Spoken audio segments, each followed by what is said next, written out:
So what makes a good lift for hypertrophy? I was recently invited by my colleague, Natural Hypertrophy, to share what actually matters to assess a lift.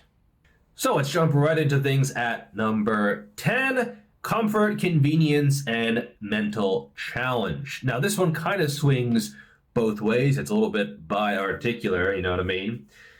Something being convenient to me is quite important. If I'm scrolling through social media and I see a lift that is super complex and I know that it would take 5 minutes to set up every single session, that is 5 minutes that I am not going to spend setting up that lift. So even if on paper it is biomechanically perfect, even if it takes a few minutes to set up, like you're dragging a bench around the gym and then you got to measure everything, and it's just not worth it for me, and I think that is true of most people. Same thing for comfort, at least to a certain extent. If you're doing a hip thrust and someone doesn't have that bar pad, it's kind of a lift that's just not going to happen, okay? Trust me, I've tried. And a bruised pelvis sometimes is fun, but sometimes is not so much. It's a good pickup line. Hey, baby, you ever had a bruised pelvis? Please don't say that. On the other hand, when it comes to mental challenge, to me, in some ways, this is actually a plus. I'll be perfectly honest and blunt. When I hear someone be like, well, this exercise is mentally fatiguing, so I don't do it, the biggest part of me is not like, oh, that sounds optimal. The biggest part of me is like, wow, you're a wimp. Like, you got to get your head on straight, bro. Mentally exhausting or something like that. We got to get that shit out of here, that terminology. Anything that mentally, if it's challenging, that does not knock it down in points. If anything, that's a good thing. And I don't think you should necessarily go out of your way to make it more mentally challenging. I've probably done that at times in the past. But if something is inherently fatiguing and mentally challenging, that's not a reason to avoid it, in my opinion. Number 9, technical difficulty, learning curve, as well as progression potential. The progression potential thing, if you're doing a machine and you're doing the stack pretty easily within a few months of training and there's no way to progress from there, like with a gym pin or something, that alone is enough to just kind of kill the exercise. I've had machines that felt really, really good and I really enjoyed, but at a certain point you're doing 20 reps, 25 reps, 30 reps, and the movement's kind of just done. But I would say this is rarely an issue, and most of the lifts that you're going to be doing, you can kind of load them in perpetuity. Maybe like a trap bar deadlift. If you have thick plates, you can't progress forever. But most of the time, that's not too much of an issue. Now, technical difficulty and learning curve, I would say generally less technical movements are going to be favorable because you can kind of put them down and then pick them back up later and there are no issues. For me, a squat, I need a long run at them in order to build up that skill of bracing and the technique and the stability and the co-contraction and all those things. Whereas a leg press, I mean, maybe one session to get back into it, but from there, you're back at your best and you can keep progressing. But I also don't think we should shy away from movements just because they're a little bit more challenging, because if you can do the most challenging movements in the gym, the easy stuff is really just that much easier. So if you're avoiding anything with stability or bracing or that has a little bit of a longer learning curve, you can justify that very easily, but you're not going to always be right. By the way, this video is sponsored by Boostcamp. Now, tracking your training is something that is super, super important. It is not on this list because it's not how you assess a specific movement, but you should absolutely be keeping a training log, and Boostcamp is the best way to do that. Plus, you get access to some of the best programs out there. I myself have 4 programs up on the Boostcamp app, so if you don't know what to do, you can just open the app, click on a program, and get started right away without wondering about exactly how you should program an entire training plan. So, once again, thank you to Boostcamp for sponsoring this video. Next up, number 8, stability and cheatability. So usually the most stable movements, you can't really cheat or go beyond failure or use momentum, which I think is really, really good if you are a beginner, but it does make these lifts sometimes a little bit limiting. I know this might be a little bit controversial, but on a push down, sometimes I like being able to lean over it or to get the abs involved in the hips in order to get a few more reps. Whereas if you're totally locked into a movement, like let's say you're doing some kind of machine triceps extension or something, yes, it is more stable, but that doesn't always mean it's better in all circumstances. You need a minimum amount of stability to make it viable at all. If you look at like Bosu ball squat, yeah, no one is really saying that's a good lift for hypertrophy just because you can't produce enough for it. I mean, your body shuts that shit down because it doesn't feel safe. But when people are like, I don't do squats because of stability, that's probably not a very good reason, because I can't remember the last time I saw someone fall over during a squat. Little bit tongue-in-cheek, but even if you require a little bit more stabilizing action, your stabilizers probably need training as well. And I think if you're doing a walking lunge and you require a little bit more stabilizer action, that is something that is totally fine. And I look at that as a feature, not a bug, at least not in always all cases. So I think having a mixture of very stable and somewhat unstable movements is fine. But if everything is just not stable at all, yeah, that's probably going to be trash for hypertrophy. And I would say my biases here are that I like cheating. I do find value in going beyond failure more than the average person, I would say. So especially on arm movements or like delt isolations, if something is totally locked in and there's just no way to get some oomph involved, to me, I have no problem going to failure, but I'll finish the lift and kind of just be like, I wish there was more. I'm still hungry. Please, sir, I want some more. Number 7, bodybuilding wisdom. So if something is pretty widely regarded as a good lift for hypertrophy, I think there is something to that. If you hear a bunch of old school, old time lifters, the old guy in the gym who's like, yep, deadlift for back thickness, and then a whole bunch of new guys are like, nah, it's only hamstrings and glutes. I don't know. I think the old school wisdom, there's probably something to it. And I think that if a lift was truly bad for hypertrophy, it would kind of just get self-selected out of the pool of viable movements. So a lot of the new biomechanics crowd, they like to shit on the old movements because that is catchy and it catches eyeballs and it creates engagement. But I think a lot of these old school lifts are actually very, very good and underrated. So knowing the bodybuilding culture, traditions, history can be something that is very useful, and it's something that I do take into account, at least a bit.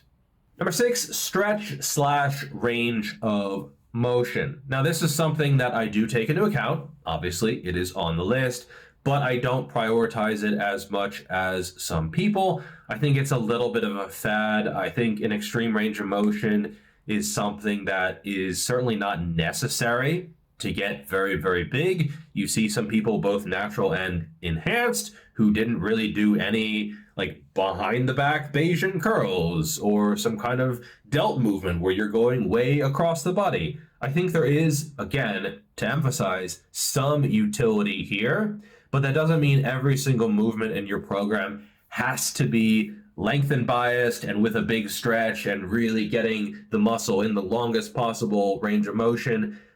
First, that's not what the studies say. A lot of these studies are comparing shortened focused to mid-range.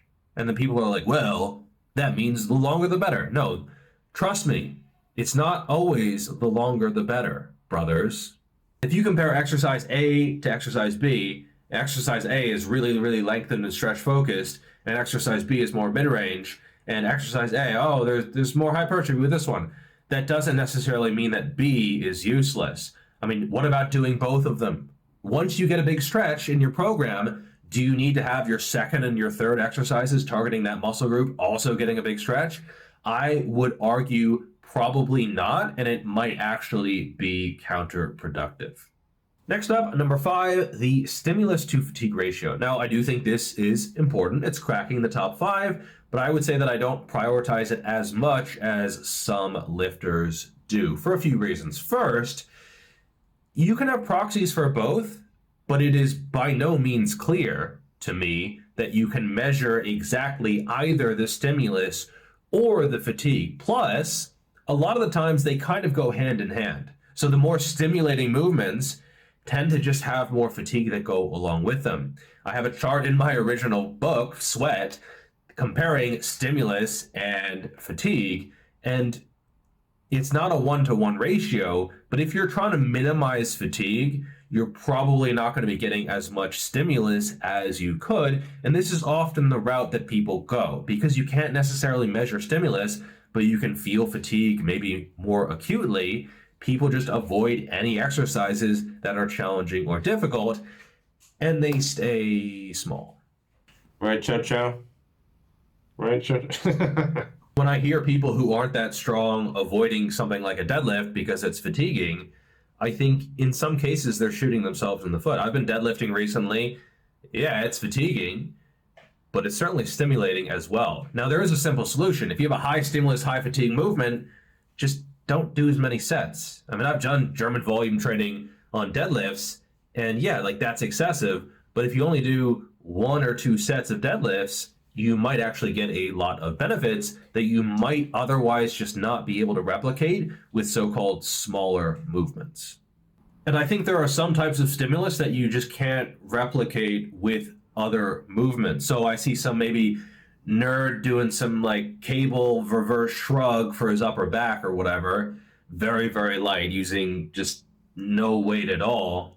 And it's like it's a huge range of motion. He's like, oh, stimulus to fatigue. It's like, yeah, there's no fatigue, but there's like also very little stimulus. And then you see some absolute behemoth heaping helping of hulking human in the rack rack, just rack pulling this fucking rack, the entire rack, like not just the barbell, but he's pulling the whole rack with the barbell. You're like, how is this even possible? Is the barbell stuck to the rack and he's pulling? Anyway, reverse banded, right? And his upper back is massive. Well, yeah, the amount of stress and stimulus on the upper back from that massive load, you just can't replicate with some kind of silly bullshit. We're like, oh, it's a banded, it's low fatigue. Who gives a shit? Sorry, possessed by my inner Bugenhagen for a second. We all have one inside of us somewhere that bubbles to the surface. Anyway, number 4, carryover to other lifts. Now you might think, oh, carryover, that's like a powerlifting or weightlifting thing. You have accessories to build up your squat, bench, deadlift, snatch, clean, whatever. I find that if I have a lift in my program and it tends to bring up all my other lifts, or at least a lot of other lifts, that is a great sign. So let's say I introduce a front squat and it helps my back squat, it helps my leg press, it helps my hinging, I feel more stable, it helps my upper back, it just seems to help a lot of other things. To me, that is a really, really good sign. Whereas maybe I add in some other smaller movement and it just doesn't, maybe it helps one specific area, but it doesn't seem to help others. You know, if I do RDLs, they bring up every other hinge.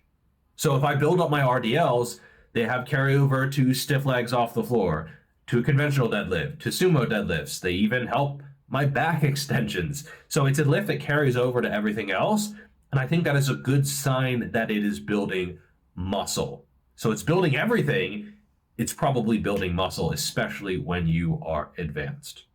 And this is where wisdom comes into play, and you only get wisdom from experience, and you only get experience from having a whole bunch of years of training under your belt and seeing, oh, when I have this in my program, everything seems to go well. And so when I get someone in my comment section who's been training for a year and they're like, no, actually, my biomechanics guru said this is not good. Well, there's a lot more to it than just this exercise trains this muscle. Your body is a unit. Well, my body's a unit. Your body might be a unit. I don't actually know who's watching this, but it works together holistically. And so, yeah, some movements, they might have special benefits that on paper you might not see if you're just narrow-mindedly focused only on muscles.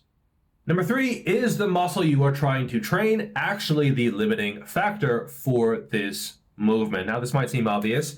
On the previous video, some people were like, oh, I get a pump in the long head of my triceps when doing pull-ups. Well, so do I. I am very, very long head dominant, but that doesn't mean it's going to be a good movement for that area, especially if you consider it to be a back movement. You want that to be the limiter, right? When someone says, oh, I do pull-ups for biceps. Okay, now people do pull-ups for biceps and also triceps. At a certain point, the logic just doesn't make sense. On compound movement, sometimes it's not entirely clear what is the limiting factor, and it could actually be multiple muscles. So you look at the squat, okay, is it quads? Is it adductors? Is it glutes? Is it lower back? Is it upper back? Like stabilizers? Like what's going on? What fails first? Well, sometimes something will fail and then something else will kick in more, and then that will also fail. And so you look at someone take a set of squats to failure, usually the quads tap out first, and then the hips shift slightly back a little bit more, getting a little bit more hips involved. And so your form might change slightly during the set. And so it's not always as crystal cut as like, oh, I'm doing a machine biceps curl. Like the biceps are the limiter. With compound movements, you know, you're doing a close grip bench press. Okay, is it the chest that is a limiter? Is it the triceps? Is it both? What is the percentage? Are they failing at the same time? If they fail at the same time, is it just as good as like a triceps extension? Maybe not, but what percentage is good? So when it comes to program design, you definitely have to look at your overall program and see what is missing and then try to fill in those gaps. When people are like, hypertrophy training is simple. Well, at the easiest possible depth, yeah, it is simple, but there are a lot of levels to this shit. Resistance profile of the movement also ties into this, because I do think that regional hypertrophy is a thing. I think we're going to have more and more data that comes out that shows that is a thing. And so if you have one movement that is really, really contraction focused, maybe having another one that is more lengthen biased makes a lot of sense. But if you already have one that is lengthen biased, maybe doubling and tripling up on a lengthen biased movement doesn't quite make as much sense. And as I think Natural Hypertrophy said in his video, a lot of tier lists just don't really do this. They don't take into account someone's overall program. It's just, oh, this lift in isolation, not looking at everything holistically, is it good or bad? Well, it depends on your goals, it depends on you, it depends on what else is moving around that lift in your training week. It's simply the best protection you can get. More people trust Depend, and you can too. Get back into life. Get back into life with Depend. Number 2, joint-friendly and or injury risk. So let's say you do a movement and it always seems to beat you up. You just, whenever you do, let's say a certain type of cable curl, you're just, man, my elbows just do not agree with that. Dump them. Like, I don't care if it ticks all the other boxes above this one. If you're like, man, I love this movement, but it just screws me over in this particular area, don't do it. Upper eye rows, they just don't agree with my shoulders. Sometimes it's worth modifying and trying different grip positions and whatnot, but sometimes it's just not worth doing at all. And as for injury risk, this one's a little bit harder to quantify. When I hear someone's like, I don't do front squats because I saw someone blow out his knee on a front squat once on YouTube. It's like, that's not really a great reason. It would disqualify pretty much every single movement because someone somewhere has been injured at some point on pretty much any lift you can imagine. On other lifts, I understand the rationale, but you can kind of build yourself up. Like on a preacher curl, when you're first starting out, yeah, don't max out, don't slam out of the bottom position. Basically, just don't lift like an asshole, and you should be okay. Just listen to your body, control the weight, and you're probably going to be okay. Number 1, does the lift look sexy? No, wait, what? Enjoyment. So if you are excited about a lift, you're passionate about it, you are looking forward to it, you're getting really amped up to do it, that is super, super important. I train primarily for enjoyment. Results are nice as well, and I've had pretty decent results. But if I have a lift that I just don't really like, I don't do it. I don't care if someone's like, but biomechanically, shut up. No, you can do it if you want. That's fine. I'm not saying it's a bad lift, but it's not one that I'm going to do. It's just not worth it. The gym is me time. It's a time for enjoyment. It's a time to, yes, I'm working hard, but I'm not going to work hard at something that I'm just not that interested in, even if it on paper is perfect. Because if something is not perfect in terms of you, it's not really perfect at all, is it? And you can probably suffer through several years of training that you don't actually like, or perhaps even longer. Look at a lot of professional athletes. They're getting paid millions of dollars, and so they might not even like weight training at all, but they do it because it puts bread on the table. But I think for most people, again, myself included, it's just not worth doing that. So yeah, that is the list. And if you want to know a lot more about proper programming practice, you can check out my books. We have a big Black Friday sale, lowest prices of the year. So if you've been watching my stuff for a while and you think, man, this guy, I really like the stuff he puts out, well, you owe it to yourself to check out the books. They will help you a ton. If you think I put my best information out on YouTube and not in my books, you're crazy. I don't do that kind of like bait and switch marketing. The books are very, very legit, very, very useful, and I've gotten excellent feedback. So if you choose to get them, thank you so much. I appreciate the support. Thank you for watching, and I'll see you in the next video. Switch up.